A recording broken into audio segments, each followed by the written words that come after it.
Welcome to the first episode of Stuck in the Nail, a podcast just focused on first-person shooter aspects of Star Citizen.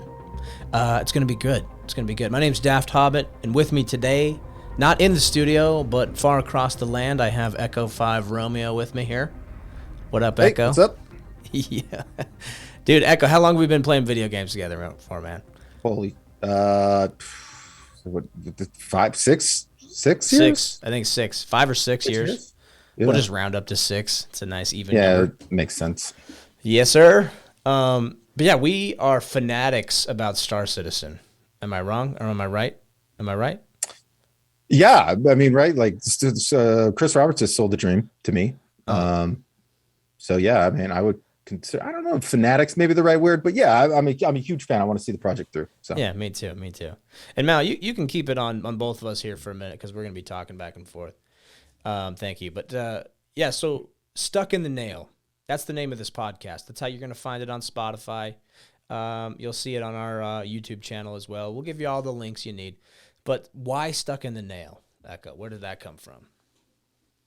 well, so there's a really cool piece of lore that the lore guys did for Star Citizen at CIG that talks about the UEE Navy, more specifically an ASO or Advanced Special Operation. I guess in Star Citizen, Marines are special operations, like the entirety of Marines are special operations. That's and right. so one of the ways that Marines are delivered to planets through the Navy is drop pods, or I guess that's drop pods is the correct term for that.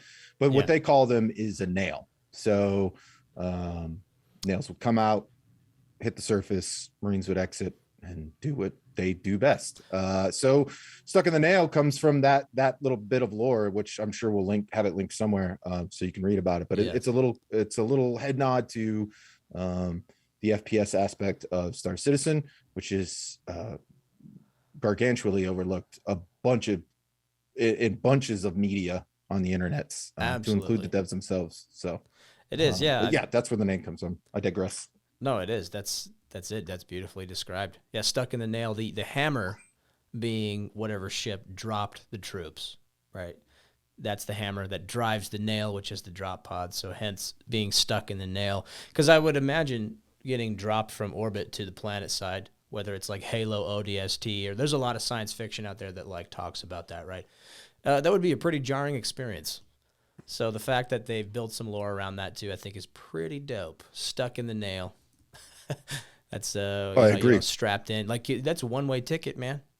You're either gonna survive or you're not. Well, what I love about it is that not only does it like include other games like Halo, the games that we all grew up playing, these space games with incredible, it's StarCraft is another one with these drop troop type-esque units. But it's also, there's a little bit of realism mixed with that as well, right? Like obviously now we don't drop troops from orbit, but we drop them out of really high airplanes or helicopters.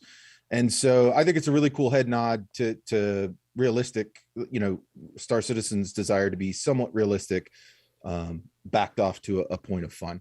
And I think it's cool. I do too. Yeah, it's some good writing.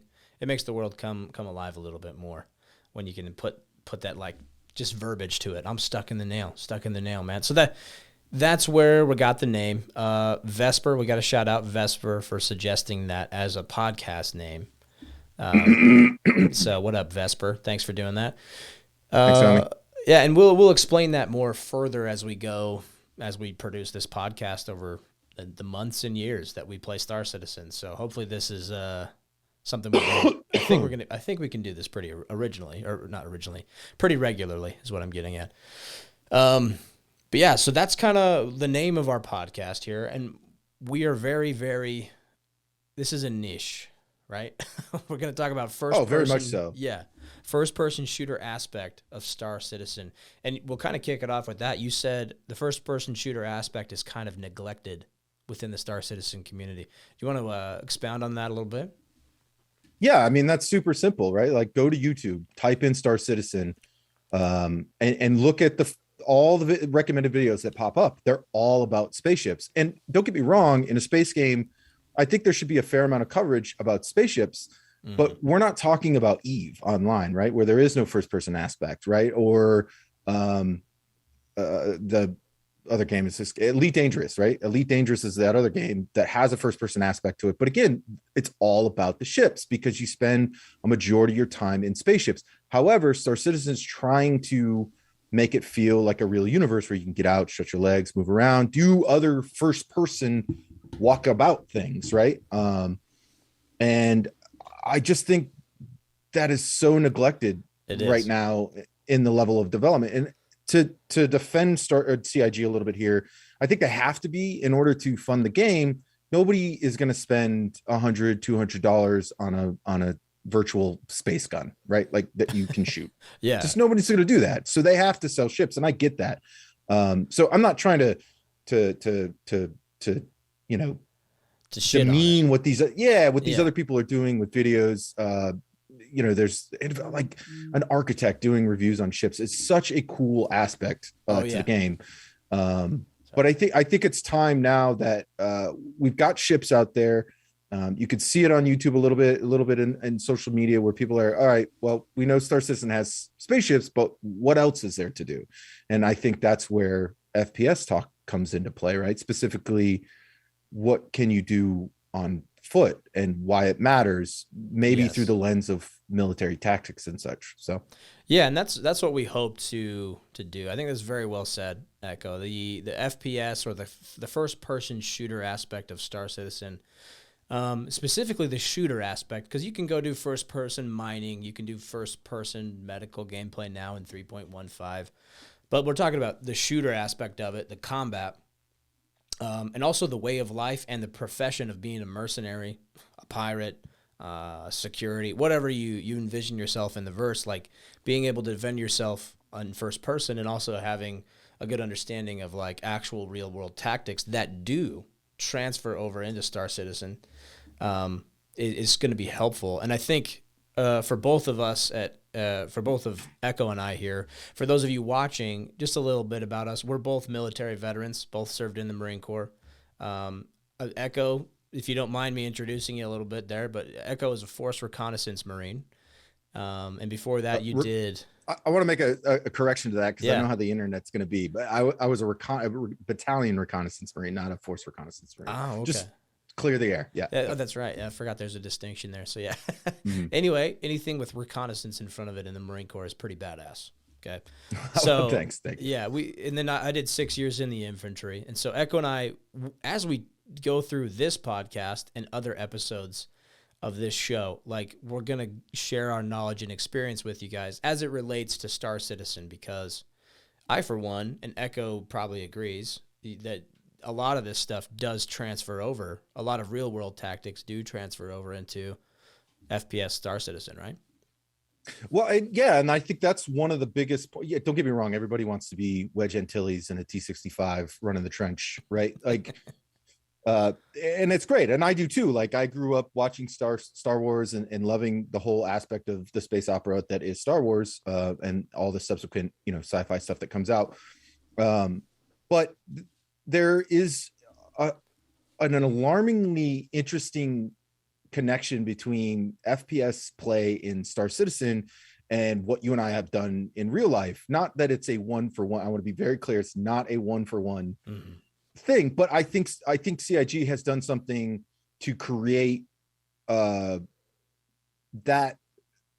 feeling of being in combat again, right? And doing it virtually. And I think that's really cool. I come from Battlefield, I come from Squad, I come from all these FPS games that do it okay. They, it looks like real combat, but it's really not. Where you come from something like Arma, where it's really, really slowed down and teamwork really matters. And then you've got it in space with Star Citizen. And I think what you're able to do, the lack of force direction from the developer on your person and more of a sandbox type stuff allows for you to create some pretty incredible moments that there are a few times that I've been like, whoa, that was pretty fucking awesome. And like really enjoyed the experience because it felt very close to some of the experiences I've had overseas. So yeah. That's awesome. Yeah, I felt similarly about Star Citizen, where the sandbox style game, like you said, it just creates that opportunity. But not many players in the verse are going to experience what you and I have experienced, what we hope to share on this podcast and on our YouTube channel and everything. You'll be able to go see some of those, those points of view from our operations that we do in Star Citizen.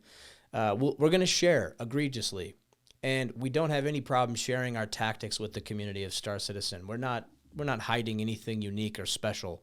This is all stuff that you can find out on the internet, whether you Google search it or you listen to this podcast, right? It's all stuff that's available. And so with that in mind, like, why do you play Star Citizen, Echo? What you just kind of touched on it. You're talking about this, some of the experience you have.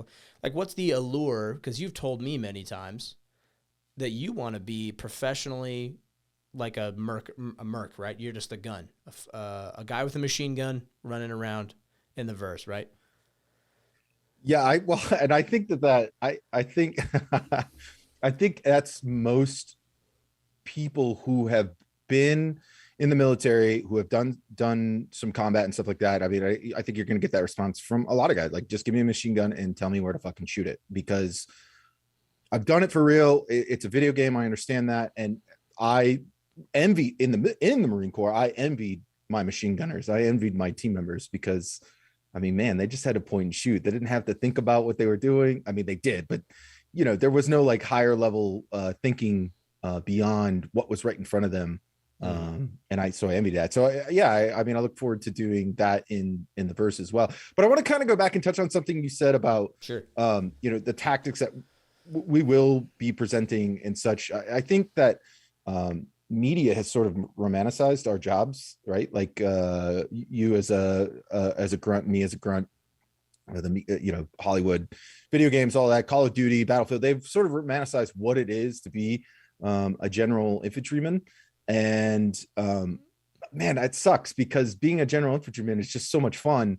And there are some shitty times, don't get me wrong. Like, there are definitely a lot of times. Second there. Yeah, right. Yeah, hold on. Yeah, it's not all great, but it's not always this running gun, fast paced. I could do it on my own. Racking up a high KD, or like how you put it, clicking pixels, right? Like, there's a bit of thought. Where is Daft looking? Why is he looking that way? What is he doing with his body? And all these things are running through your head so consistently to try to make these decisions. And I think Star Citizen has allowed us to do that, right? Uh-huh. And you'll see a lot of people, gamers, right, very specifically. And I've fallen into that trap too before, being a gamer. Even though I was in the military, where, yeah, I want to clear the whole room by myself, but like you said, there's nothing special. There's nothing what's the word I'm looking for? Confidential in these tactics. I mean, all of the world will use these tactics. It's just about how you apply them, right? And it's not even really sexy either. It's not. It's really not. It's like the basic teamwork of basics. Most people think special forces in the military is these high speed, low drag dudes. And what makes them high speed, low drag is that they understand the same shit that everybody learned in boot camp or basic or AIT or infantry training battalion or whatever. They just know that really, really well. Yes. And they can do it without thinking. They're masters of the basics, right? Exactly. Yeah. Whereas maybe a general infantryman knows his job really well, right? Like a machine gun, he knows a machine gun really well. But once you get into those higher tiers, you have to know the rifle, you have to know the machine gun, the grenade launcher, the breaching tactics, the explosives, all of that stuff, right? So it's a collection of knowledge. It's romanticized, and Star Citizen gives that ability to make it. I'm impressed with how well they've been able to replicate some of the real life stuff, mastering basics, right? Mastering the basics of the game is what would make you a quote unquote badass. Yeah. Because that's really all. I love that you brought that up, because in the gaming industry and just our gaming career in general, I mean, think about the first video game you played. Anybody who's watching this, think about the first game you ever played till now. And every game, you don't log into a video game to be a janitor or to do someone's taxes, Well, I mean, I think there's a few games that maybe. you can do that, but I mean, Right. they're very targeted. Right. Yeah. People want to, like some indie games might get into that, but Mhm. yeah, you log into a game like Star Citizen to experience the spectacle and to go do badass stuff. Same thing with Battlefield, Squad, Call of Duty, Halo. Like if you play the storyline of Halo, you literally are a super soldier, like nearly invincible, just above average, like human that just kicks ass, right? So that's what people want to be in the video game. If you want to be a fighter pilot in Star Citizen, like, oh, you're gonna make yourself the most badass ace combat pilot ever, right? That's what people aspire for. And if they deny it, if they're like, no, I just want to be a normal guy, like, I doubt that. Everybody wants to be a part of something cool. That's just what it is. And that's why a video game is such a great avenue to do that. Oh, you want to be a super soldier, from 3, 4, 500 years in the future? Go play Halo. Oh, you want to be that special forces operator in Vietnam? Like, go play Call of Duty and be that Woods character or whatever, right? That's the beauty of video games. So yeah, that even the special forces, it's very romanticized. That was the point you're getting at. It's all kind of blown out of proportion on like how awesome it is. But really, I mean, how many days would you sit on a hilltop in Afghanistan and watch nothing? Oh, I wish it were days. It was weeks. Yeah. And yeah. And listen, again, I think that's what's cool about CIG trying to find that realistic point, stop, and then reel it back until it's fun, right? Because it doesn't make any sense for us to go out there and sit on a hill for weeks and get, like, that's just not. It's fun when you're doing it because there's a lot of forces on your body. There's a lot of I mean, you're tired, you're hungry, you're thirsty.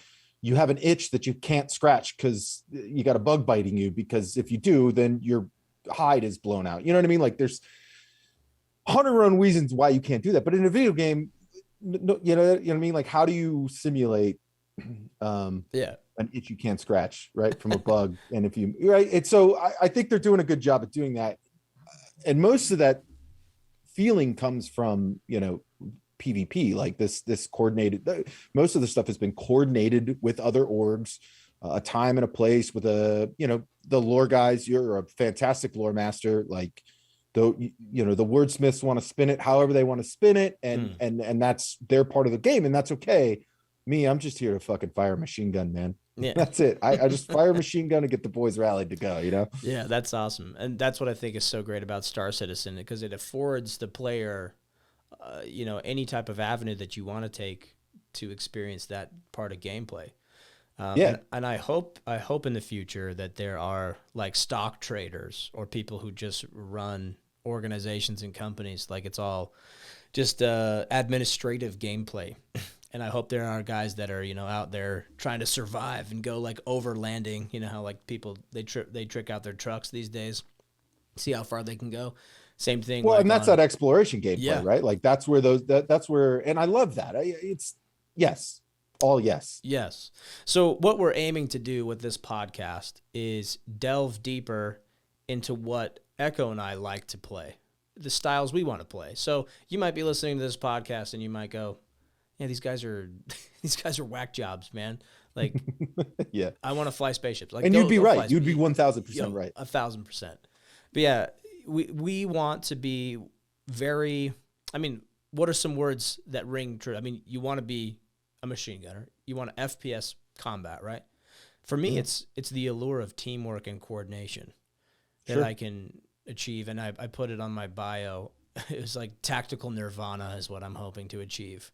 I want that synergy that I've had in real life with some of the teams I was a part of. Like, we just knew if this guy was moving left, we just knew how each other flowed through a building, through a field. We knew how each other prepped our own gear. Like, I knew how to prep my gear. I knew how, Tommy over there prepped his shit. Like, and we all had little quirks about us, but this shit we were able to accomplish in real life is that's what I want to experience again, but with just normal guys on the internet. Is it possible? Well, No, I think everything you mentioned there. I think you mentioned gear layout, right? Because Star Mm-hmm. Citizen gives us the ability to Yep. lay out our gear on our armor how we want, right? And that could be standardized for larger orgs that want those armies, or it can be customized and different for each individual for smaller, let's call them mercenary groups or pirates, or maybe there is no rhyme or reason, and that is there's some safety in that, right? Like Yeah. there's also many problems with that, but it's really however you want to do it. But yeah, and all that stuff, the teamwork, the, I think we as gamers, like I'm a child of two worlds here, right? Like I'm a child of the military and I'm a child of gaming. And so when we think of teamwork as gamers, we think that's something that the developers have to put a mechanic in for us to have, right? And I'm not completely saying the devs don't have any say in this, right? There are some things that just don't transfer over from real life to video games that we need, things like icons, markers, friendly identifiers, things like that. That stuff has to be coded in, but there shouldn't have to be a point system that says, hey, I teamworked you, Daft, give me 5 XPs, right? Teamwork. Yeah. it Teamwork is one of those things that you just honestly you have to put the work in. You just have to be in Discord or Guilded or whatever your preferred TeamSpeak, whatever your preferred voice platform is, and know the guys that you're working with, know the players that are in your org, and understand their nooks, their little differences that they have, right? Understanding that I know Yeah. Daft, when Daft turns left, I just need to turn right because I know I trust Daft enough in a Yes. video game to know that if he's turned to his left, that he is going to have everything covered, and if not, he's going to call for backup, right? And so that whole mechanic is just that's us, right? Like Yeah. that the sandbox has allowed us to do that, but because we know each other so well, because we've been playing video games together, and we have some sort of a similar knowledge base, when you turn left, I turn right, and we just know, like, oh well, if Echo needs help, he's going to call for it, or Yeah. Daft is down, like all those things are just learned, and it takes work, man. Yeah, it does. And that's not to say someone with no military experience, they can experience exactly what you just described. Because like if you look at competitive gamers, if you look at people who just played video games for a long time to each other, like they didn't have to have any special knowledge to just understand how, their homie plays the game and how they can back them up. Now, the military knowledge though, it doesn't want it, like you were saying earlier, it does not one for one transfer into the majority of video games out there. Because think about it, if you jump into a Call of Duty server or Squad or another military like shooter, even Arma not as much on this one point. You'll understand why. If I jump into Squad, I don't spend any time prepping my gear, loading my own magazines, planning out what gear to take. Do I need to take binoculars? Do I need to take night vision? Do I need to take batteries for the night vision? Water, food? Like that's what we're getting at here is that Star Citizen, and there's some other games too, kind of like Tarkov. It's just this like gear hoarding simulator. But you have to plan out what you're going to take, what you want to risk. Certain equipment affords you certain things in the game, like surviving or dying, or Gives you different advantages yeah, over other players, right? right. And that's how it is in real life. Like there's mission essential equipment. Like every rifleman has a certain loadout that you just bring. It's like a no-brainer, but if you're planning on breaching through a steel gate, like you probably need some explosives to do that, right? It's very I'll give specific. an example that I think Yeah. everyone can sort of rally behind. I'm sure most people watching have seen Black Hawk Down. If you haven't, go watch it. It's a great movie. But in that movie, while they're doing their gear prep for this, right, there's a scene where guys, everyone's loading the gear, whatever, and some dude takes the back plate out of his kit, and he says, "Well, we're not going to be out there this long. Not going to need that." There's another scene where somebody like starts. I think it's I can't remember the actor's name, but he's packing NVGs. Hey, we're not going to be out there long enough for you to need those. But Oh, dude, he that's was Obi-Wan thinking Kenobi. about what if shit went wrong, right? Like, and obviously that's Hollywood doing some foreshadowing there, but that's real life stuff. Like I mean, yes, there are plenty of times that I've done a gear list for a mission, a day mission, just a single hit on a compound, and NVGs were on the essential gear list because you just never know what's going to happen, right? Like that stuff, Yeah. it can go sideways real quick. And Block Hawk Down is a perfect example of that. Like you may not think you need it, but if you can carry it, why not? You know what I mean? Yeah. If it adds value, yeah. if it adds value and the context is correct, take it. Sure. And there's a limit there, right? You're not going to pack a rocket launcher and a machine gun and a rifle and because you just physically, you as a single person cannot cover all those what ifs, right? All those potential problems that could persist. That's why you have a team. That's why you got some homies. Right? Yes, this is why you have homies. Yeah, it's interesting. So I've really enjoyed games like Tarkov, where I do have to have some planning. There's some forethought. There's some teamwork and preparation in that, but none of the games have captured it like Star Citizen. And some people who haven't experienced that in Star Citizen, they're just out there doing the solo game. Maybe you have 2 or 3 friends that you jump on and just get into some shenanigans. Like, that's cool. But like, when you have a dedicated team with an objective and a mission in Star Citizen, like for how long was it? Like a week straight, we had over, I think it was 13. Yeah, we had a full squad. Back then our squads were 12. Wait, so we had 12, 13 people online every day prepping and training for a specific player versus player like mission that we had created. Org versus org combat simulation thing that we'd prepped on Microtech. And we're probably going to leave a link in the description here because it's I recorded my point of view. I'll see if I can get Dr. Fork's point of view as well. But we want that to be out there for you guys so you can see it. Not to say that we're like awesome, that we're the best. There's always we're going to get our shit kicked in a lot, and I think a lot of people will in the verse. But we're pretty proud about our organizational tactics and what we used to win that PvP engagement. And we want to share it with everybody. So that will be in the description there, because that preparation planning is so crucial in real world operations, and the fact that Star Citizen allows us to do that. You heard the devs talking about it, right? Echo. It's like the decision making process is crucial. Oh yeah, absolutely. And the unfortunate part is that I absolutely watched the video. I think it's I watch it all the time just to what could I have done better, right? But the unfortunate part about those videos is that you don't get to see the preparation portion of it. And what you get to see is the end result. And so again, it bleeds into this romanticized like, oh my gosh, that was so cool. Maybe you don't think it's cool, right? Whatever, but that end result is so perfectly executed to the point, like not perfectly is the wrong word, but it's executed well that you don't understand the literal week that went into us preparing for that, right? And I wish we had somehow captured that.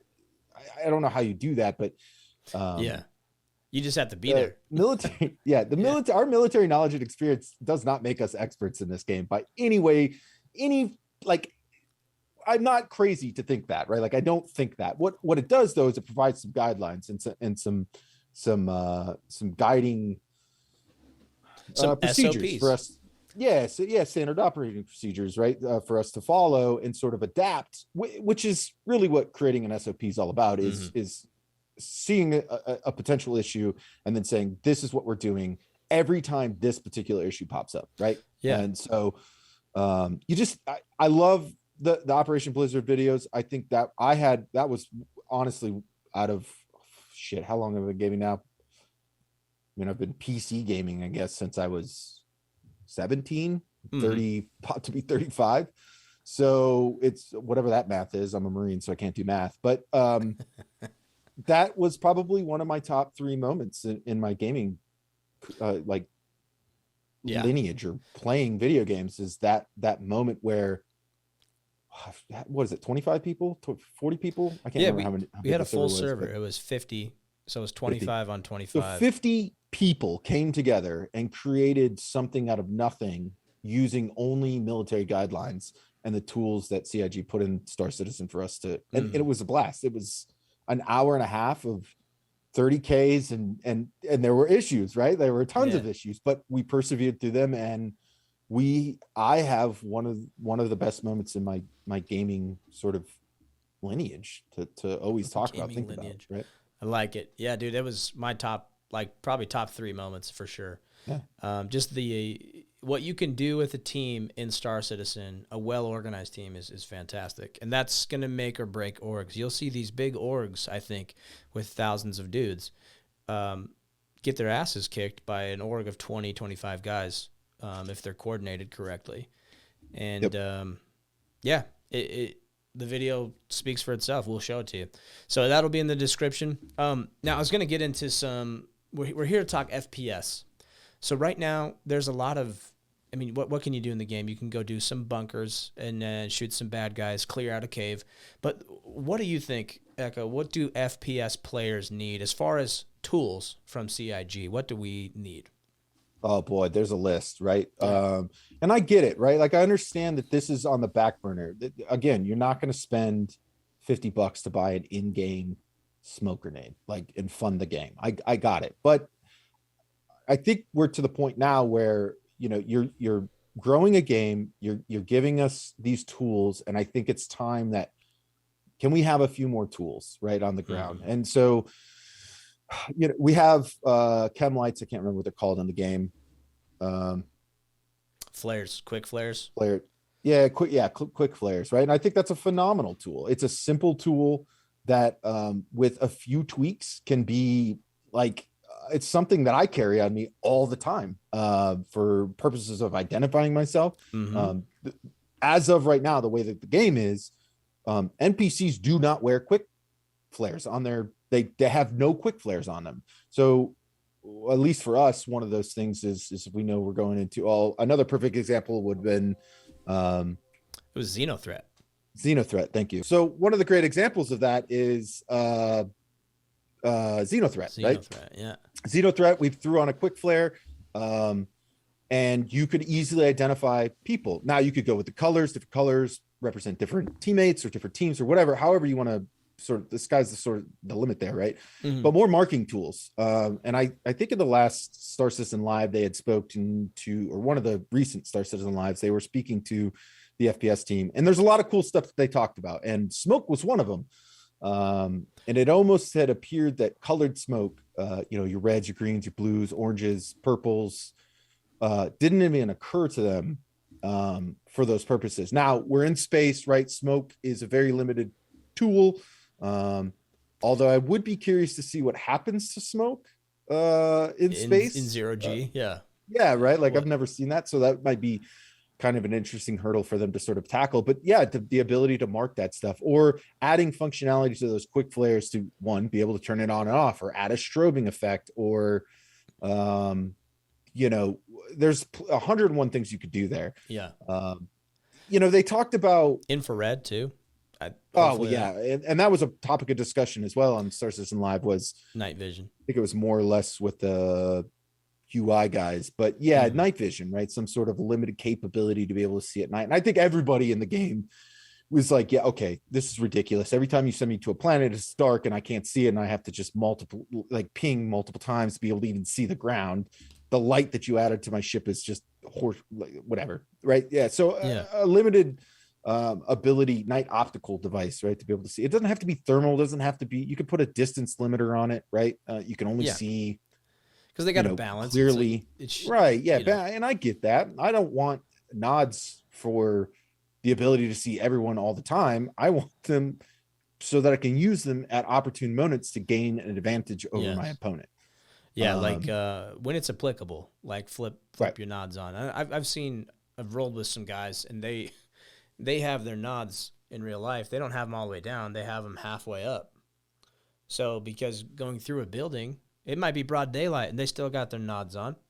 So they can just kind of look down and see into a dark hallway, see into a dark room, something like that. That, you know, if your life's on the line, just because it's daytime outside doesn't mean that basement's going to be lit. It's going to be dark. So they have the nods on there. So having a tool that you could flip off and on in the game You know, I mean, we're 1,000 years in the future and we don't have night vision yet. So, Mm-hmm. so that's put a cool spin on it. Yeah. You know, put a cool space spin on it. It doesn't have to be anything nutty. Like it doesn't have to be game breaking. There's smart individuals up there at CIG. I'm sure they can figure something out. Yeah. If not, give us a call. We'll help you out. Make it an attachment for a helmet. Make it something. Right. I don't know. So that's something there. What else you got? I have a few more written down. Yeah, I mean, in-game tools. Yeah, breaching stuff, right? Like we have airlocks. Why do we have to allow? Which they're coming. I got it. There's some stuff in the game that's not in, or it's in and it's not quite usable yet. Mm-hmm. But the ability to open an airlock. I mean, hell, we're all in suits, right? Like, give me the ability to open an airlock without letting the opponent know that I'm opening an airlock. Right. Yeah. Like I think hopefully that's coming with some hacking stuff. And then, you know, basically just destroying the airlock too would be a viable, because you'll see if you watch this video, the airlock is a huge point of contention and a huge point of death. If you're breaching in through an airlock, you have to cycle that bitch, and everybody on the other side knows that you're coming, and it's every breacher's worst nightmare is an airlock. Like, I would be, from having, you know, you and I've done that in real life, it's bad enough just going through a doorway. It's a shitty wooden doorway is just as bad as that airlock. I mean, I could go for hours on why that's a bad idea, but yeah, but that's part, like, you don't, it's a game. Yes. But it happens in real life too. Like, that's just a point of contention that you have to learn to overcome. And I love that that's in there. I do too. But give us different ways to overcome it. Right. Yeah. We have demo in real life to overcome it. We have breaching crowbars. We have shotguns. Yes. We have, you know what I mean? We make a hole somewhere else, you know, like, let us do that. Yeah. So hopefully that's on the horizon. And I think that's like more structural, like, game stuff. It is. I think it's further away. A big one for me is, like, let's talk about, like, long range patrolling. Like, what tools would you need? Well, number one missing is a compass. I just want a compass with bearings when I'm on the ground. Let me upgrade my Omni glass. Like, let me calibrate it. I'll land on, Hurston or Daymar. Let me calibrate that. Maybe it takes 30 seconds to calibrate, whatever. But let me get some compass bearings on the ground, for Christ's sakes. Yeah, and again, that's another simple tool that you can add that it doesn't have to be in your HUD. It really, like, we expect it to be because it's a space game, but that's not something that, you're perfectly right. Put it on your mobiGlass, right? Yeah. Give us a mobiGlass compass app. Sure. And that's something that you have to pause and take a look at and relay that information, right? Yeah. Though that's one simple way to engage in teamwork, right? Like, while I'm looking at my compass on my mobiGlass, you know, my team's covering me. Right. So, and I think they easily could put it in the HUD. That's where I would prefer. You could, yeah. Right. I want to see some compass degrees like they do in the ship. They have it on your HUD there. And it's not actually on the ship HUD. It's on your helmet HUD if you look at it closely. Yeah, that's true. So it's like, it's already there. So, but you do need a compass if you're going to do any type of patrolling, even just calling out enemies, right? Giving what the military calls an ADRAC, or the 3Ds, right? Whatever you want to call it. Baby. Yeah. Just direction, description. I'm losing my mind here. Distance. Thank you. So they do that with the scopes though. Have you been looking at some of the scopes lately? You can actually range. Like, there's a 4 times magnifying scope, and then some of the other ones you can quick range it, and some of them will even give you the range automatically as you're aiming at stuff, which is a great tool. Oh, great tool. Yeah. But it's on a weapon, and I would love to see a set of vectors in the game, right? Oh, yeah. Maybe with some FLIR capabilities. Sure. I mean, especially if you got some air support, right? You need a dedicated device. Laser rangefinder, binoculars, maybe a little bit of thermal imaging that, you know, works out to a certain distance. Also, being able to mark a target on the ground, like that's fairly easy to do in real life. You have to have the FLIR, right, or some laser designator to do that. But in this game, being able to mark a position for my teammate, if I was your team leader, Echo, and you want to just employ your machine gun like you've stated, you're like, just give me something to shoot. I'm like, hey, bing, I just ping this hilltop. I'm like, that is your support by fire position. You know, somewhere over there, you employ that weapon system however you see fit, and I just ping a location. Boom. If I could mark an enemy too. I mean, that's great. I yeah. also love the use of like laser weapons for that kind of stuff too, right? Tracers, Yeah. if you will. Tracers. Yeah. That's another thing too. The Demco. We've talked about this. Demco and the Gallant. For those of you FPS enthusiasts, you should be if you're listening. Those are fantastic attention grabbers because they are essentially tracers. So, you know, the P4 ballistic, we found that that's excellent at night operations when you don't want to be seen by other players. It's hard to trace back a P4 or any ballistic weapon in the game. Have you noticed that? Yeah. And I'm okay with that. Yeah, me too. And then if I'm holding a Demco though, oh, there goes my computer. It just died. You guys still got me, right? Yep. Okay, now I'm just blind. I don't know where you are. I can't look at the screen. But if I have a Demco, like I want to grab as much attention as possible. Why? Because I'm providing suppression. I'm shooting downrange to.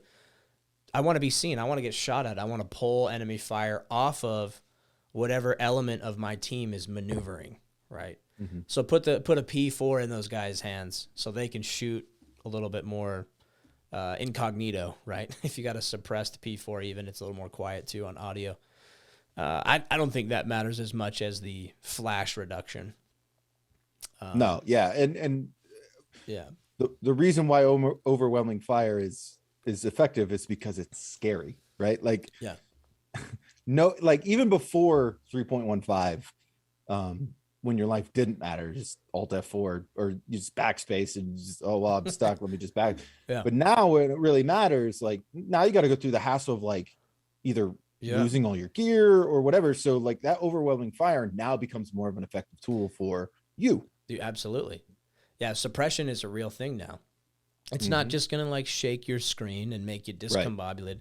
Like it's literally like if I get hit, I'm wounded, I'm using actual medical supplies, I'm losing mobility sometimes, or I'm incapacitated. And yeah, you're gonna lose everything, or you're gonna tie up another one of your teammates to come heal you and get you back in the fight. By the way, folks, that's what suppression is in real life. It's not. It's not you can't shoot. It's that you don't want to. You do not want to pop that corner. Yeah. So like there's suppression and then there's accurate suppression, right? Right. Yeah. Like you can shoot purposely. You know you're not going to hit the guy, but you want to keep his head down. That's where most of the ammunition in a gunfight is spent. Like a large portion of it. Yeah. You're not going to get you're John Chapman. Yeah. Yeah. That's true. Yeah, badass. So that's another thing we should do. We should review some of that stuff on the podcast. Just kind of tip of the hat, the nod to some real world heroes. Sure. When it's appropriate. But yeah, that'll be fucking awesome. So that's another tool I think we could do better at is better suppression, better marking to allow that suppression to happen. You already mentioned smoke grenades. Concealment, right? Like, so we're talking about suppression, but it's concealment. Smoke grenades, man, smoke grenades are one of the most underrated thing in all video games. But if you toss in a game that does smoke really well, smoke out. Yeah, like Squad. Yeah, Squad is perfect. Where do they go? We don't know, right? Like, yes, you know they're on the other side of the smoke, and maybe you pray and spray into the smoke and get a hit or two, right? But you don't know, and that's the whole point of smoke. Is like, well, I'm gonna pop this and then move. And then they don't know where I moved. You can call for that mortar smoke screen as well. Yep. Usually, if you're on defensive in Squad or in real life, and they stop mortaring, they stop shelling you, and then they start dropping smoke rounds on you, that's usually a butthole pucker factor, I would imagine. I mean, I haven't been in any like traditional like World War I trench fights, but like if there's smoke in front of you, like in front of your eyes, you're probably gonna get close quartered. Like they're pushing your position, bayonets fixed. Yeah. So like that's another thing, because that happens in Squad every time. All of a sudden the impacts will stop. If you've played Squad, it's amazing audio experience too. You just can't hear shit. Fantastic. And then all of a sudden the explosions will stop and you'll hear some very distinct pops, and then these big smoke walls just pop. You're like, they're coming. They're here. It's usually a highly coordinated Squad team that's doing that, dropping all sorts of mortars on everybody. Yeah, that pucker factor. It is it's there. Yeah, and so that would be an excellent tool in Star Citizen just to conceal movement. Like imagine an SPK, right? That's a close quarters environment. Sure. And to allow that you know, move and breach into an area, you want to conceal your movement as much as possible. I would be putting, like if I was third, fourth man in the stack, you know, that could be a viable option, is to throw some smokes down some long corridors. Because you might not have the firepower, or, you know, The smoke just causes confusion, it does. right? And confusion causes death. And that's, I mean, really at the end of the day, that's what you're trying to do with smoke, is just cause confusion and hopefully get a death, Right. you know, on the other team. Plus, not to mention the aerial marking capabilities that you have. If you need CASEVAC, and for those of you that don't know, CASEVAC stands for Casualty Evacuation, which is 100% a thing now. If you got serious wounds from a battle and you don't want that character to die, you know, permadeath, that's a thing. So if you have something that can pick you up, or a dedicated team, because a lot of people want to do that type of first-person gameplay. Sure. Yeah, smoke would be awesome for that. It would also be awesome for marking enemy targets too. So you have a friendly, you know, hammerhead, hint, hint, wink, wink, Sufi, if you're listening. If you want, you know, to communicate that, you would designate it preemptively, right? It would be, you can always do it on the fly. I could be like, hey, look for green smoke. Cool. But that should probably be laid out earlier preemptively. Like green smoke is this, white smoke is this, red smoke. That's all part of your planning process. But yeah, dude, I'm loving this. This is right up our alley, man. Hopefully, you know, leave some comments on the video when you're seeing this on YouTube. In any platform that we post this on, throw some comments out there. Tell us what you found useful. If you are part of an org, if you have a team that you roll with, or if you're just a solo merc, kind of like the you know, Mandalorian type-esque that just goes out there, you know, let us know if anything is, you know, catching your ear. But what else? Here's another thing. Okay, so here's another thing too. More long-range reconnaissance, right? If you're out there in real life watching an objective for weeks, like you said, obviously I don't think it will translate that like that into the game. But you're going to be on maybe in a hostile environment, not so much like hostile from enemy fire, but maybe the terrain itself and the atmosphere, or you're in 0G, so it's extremely hostile to, you know, human flesh, right? So how does CIG plan to allow a soldier in a spacesuit to consume water and food while he's out there? Have you ever thought about that? Actually, I haven't, but that's a really good point. Yeah, I guess it just depends on how they craft the game, right? Like where they see players expecting how long they, because right now the expectation is like, oh, well, you have a ship, right? Yeah. And well, you just go back to your ship and eat. But you're right. What if you are set out there for, even if it's just an hour of game time, just to observe an enemy base or an emplacement, or and we're talking obviously down the road, but yeah, I mean, where's my gas mask little tube for sucking the waters, right? Yeah, where that little canteen straw that you hook up to your gas mask. Yeah, you're just like absolutely useless and just terrible. Yeah, yeah, you're like, you get like 4 drops of water. Yeah, you're like, congratulations. But yeah, you will not hydrate enough in that, but you'll get what you need, I guess. You bring up a good point. I mean, I think there could be some cool stuff, mechanics for spacesuits, right? Like if you know you're going to be, maybe it's a specific type of spacesuit for that kind of work, right? Like you know you're going to be out for long distances, but when you put an MRE in your chest rig, maybe it synthesizes that and allows you to sort of nom, right? Or maybe it slowly feeds you. I mean, I don't know. Because like if you're on like what's a planet, like if you're on Cellin, or I mean Daymar is one planet that has atmosphere, so you could take your helmet off and chow down. Right. And then there's some planets where like Microtech, you could take your helmet off long enough to pound some water and stuff. Like you have a survival timer.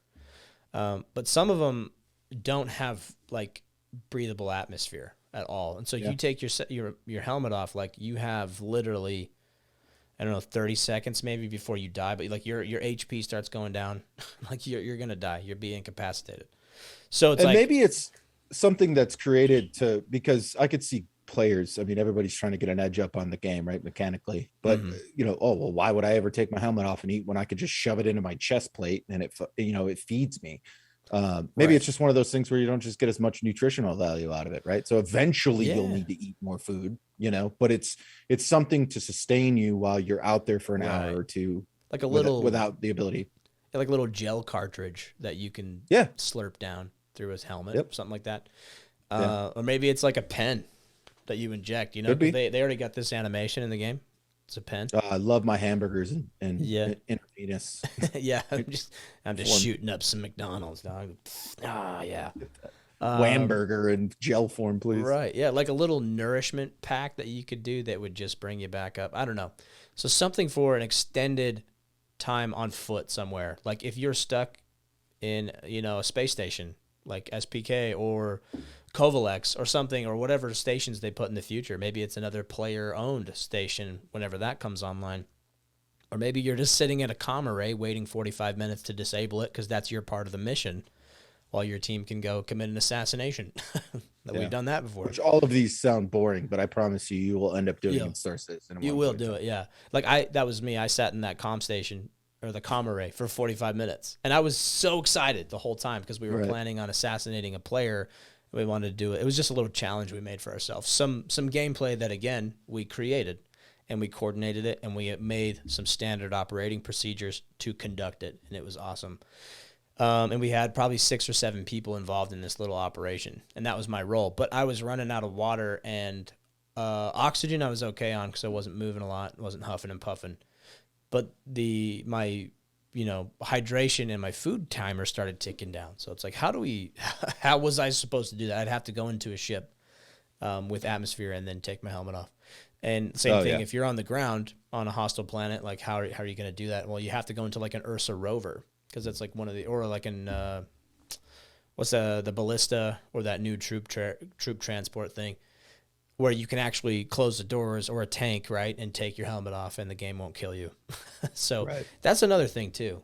And then on that same topic, it's linked with it. What do you think about a little like pack, like a little camp that you could set up if you're on foot and your reconnaissance mission is taking you somewhere, and you got to go in on foot because that's probably the most stealthy way to get anywhere in the game, right? You won't be detected at all.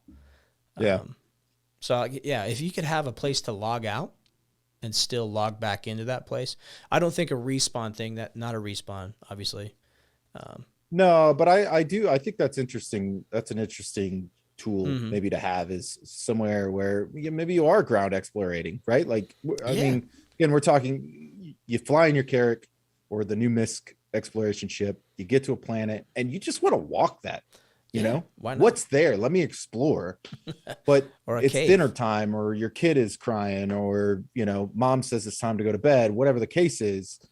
And now it's time, like, what do? Well, I guess I'll go all the way back to the space station, right? No, a little tent, I don't know. I don't know what that looks Yeah. like, but And maybe that's the answer for the food thing. It's like maybe you have to pack a inflatable habitat that's like a one-man tent. You go crawl in, and then you can eat, sleep, and drink, and Sure. do all that stuff. Yeah. Yeah. So there's that to take in, and then also just basic survival gear, because guess what happens if you get shot down and you survive, Echo? Yeah, you need to eat and drink. Yeah. It just turns into another FPS gameplay. That's it. Right. Yeah. Yeah. It's all. I mean, Star Citizen is a first-person experience, Sure. right? I think that's forgotten a lot. It really is. Everybody gib this ship, gib that ship, which Mhm. okay, they're cool. Don't get me wrong. Ships are. I love looking at all the new ships. But man, I want some gameplay. I Yeah. want some ground play. Give me some ground gameplay and let it be interesting and fun. And I think they're moving in that direction. But why not start a podcast to talk about that? Why not? And enjoy all those things that are about to hit us Right. for that. And I do like flying. I'm not limited. I know you do too. We like doing some Star Wars, red leader standing by stuff. I've always flown mouse and keyboard in every game that I've played that's had a flyable asset. And this is the first game where I've spent my big boy monies on some big boy sticks and Oh, that's setups right. for that because I really enjoy the flying. Oh, I absolutely. also just like to fire a machine gun with my boys, you know? Well, yeah, it's unavoidable. The game itself requires you to fly, regardless Yeah, of what your profession is. So in order for you to go be a machine gunner, you still got to fly there, or someone has to fly you there, right? And right. that's another aspect of first person combat is also having some kick ass pilots with you. We won't focus on the ins and outs of flying. Maybe we will as pertaining to like ground troops, like a dropship pilot, Support. you Yeah. know. But yeah, there's something about Star Citizen where I want to get shot down or like an engine blows out, whatever happens to your ship and you're grounded, like just being able to pull out a survival kit, that downed pilot kit that's on the back of the F-16 chair, right? Like, and they strap that in. It's just maybe a little sidearm, a flare gun, and like some water and food, Yeah. and a Dry fire crackers starter. Yeah. that make you more thirsty. Yeah. Yeah. Just the saltines, dude. Yeah. Just some salty crackers. So that's another tool I think that they could expound upon. Like now that we have medical gameplay, now that we have reasons, like, permadeath is on the horizon as well. Like that the way the death mechanic works, you want to be able to have as much survival tools as possible. And I think that's one of them, being able to eat and sleep or eat and drink out in the wild. So that could very much help a long range patrol. So Yeah, I agree. what other tools are we needing from as an FPS community? I mean, parachutes, right? Like parachutes, Yep. some kind of a rocket slowdown system. I think we've talked about that offline in great detail, how that looks and what that does and what Right. capability. I mean, that adds so if you're not going to give us drop pods, right? Which Yes. I don't know if they will or won't, but hopefully they do, because I would love to be an ODST shock trooper. That would just be fantastic. It would be. But yeah, it's something to even for I mean, it's not just for combat. I mean, these are stuff like you're exploring again on foot and you come to a cliff edge, and fall. What kind of Yeah. Do you have a safeties parachute? you have in place there, Do you right? have A ropes? parachute, something to just to maybe you do break your leg, but you don't die, right? Like it's just something that helps sustain your life longer, Right. And then a downed pilot as well. Like if they eject in atmosphere, like we need a parachute for that. Well, that's true too. Yeah. Yeah. And we've The unfortunate part is we'll probably see ejection chair parachutes, but before we'll see anything like that for yes. for an players. actual individual parachute for paratrooper style stuff. Unfortunately, I think you're right. But yeah, it would be nice to have alternate methods to get troops on the ground, like with either jump jets, like a jetpack backpack, or a thrust belt, like Titanfall. Something that slows your fall. Because we haven't actually explained it yet, but our organization that we have is called Brandr's Privateers. I'll let Echo explain to it. It's his baby, but we're both building this org. So shout out to all the privateers out there listening. We're a small group, and we're growing, and we just have a kick-ass community. We're a community first, a Star Citizen organization second. So if you're looking for some homies, like, come down. We'll get you the info. But one of our main things is like we are a combat group. We're privateers, so we don't have any allegiances to anybody. We just do what profits us the most. And yeah, we focus on combat, mainly ground combat. So we've partnered with the Mighty 8th Air Force. Shout out to them too if they're listening to this. Virtual Air Force, excuse me. Or in Star Citizen, they're called the Mighty Mercantile something. We totally botched it. We're sorry, dude. Yeah, but it's something similar. Like, Yeah. well, the links will be down there. You'll see. You'll see the links, and they're badass pilots, man, and they do a lot of crew operated vehicles, hammerheads, and the like. So it's a perfect pairing, like a fine wine and a good cheese, peanut butter and jelly. So we focus on that ground combat, and we specialize in rapid deployment to a battle space. We've come up with an acronym called DART, DARRT, stands for Direct Action Rapid Response Team. And we jump out of perfectly good spaceships. We don't believe in traditional drop ships waiting for them to land and then unbuckling your seatbelt. It just doesn't work like that.